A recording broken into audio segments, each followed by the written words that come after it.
اهداء من أم فيصل إلى الغالية أم بندر.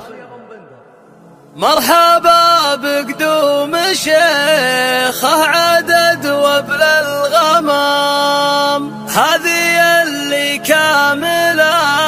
بالوصوف وبالجمال،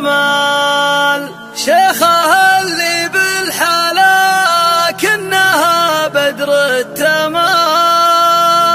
نور الكون بضياها وزان الاحتفال.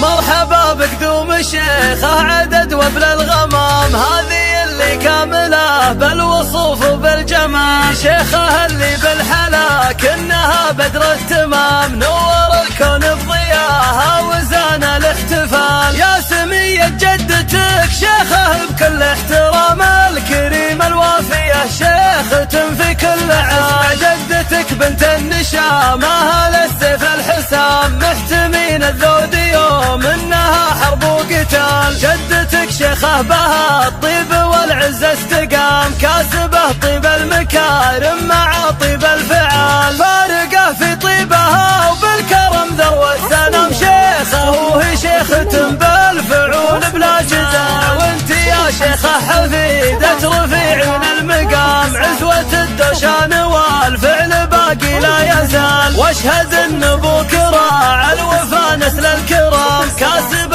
الانعام عبد الله بطول الليال، شيخ نفعولة نوم مثقل اثار العسامة، الشجاع اللي مع الربع امام مع خوال، وامك اللي زينها ما يوصف بالكلام، يا مهاي الفارقة بالمحاسن والدلال. مرحبا بقدوم شيخه عدد وابل الغمام، هذه اللي كامله بالوصوف وبالجمال، شيخه اللي بالحلا كنها بدر التمام، نور الكون بضياها وزان الاحتفال. يا سمية جدتك شيخه بكل احترام، الكريمة الوافية شيخة في كل عام، جدتك بنت النشام اهل السيف الحسام، محتمين الذود يوم انها حرب وقتال، جدتك شيخه بها الطيب والعز استقام، كاسبه طيب المكارم مع طيب الفعال، فارقه في طيبها وبالكرم ذروة السلام، شيخه وهي شيخة بالفعول بلا جدال، وانت يا شيخه حفيدة رفيعين المقام، عزوة الدشان والفعل باقي لا يزال، واشهد ان ابوك راعى الوفا نسل الكرام، كاسب الانعام عبد الله بطول الليال، شيخ نفعولة نوم مثقل اثار العسامة، الشجاع اللي مع الربع امام مع خوال، وامك اللي زينها ما يوصف بالكلام.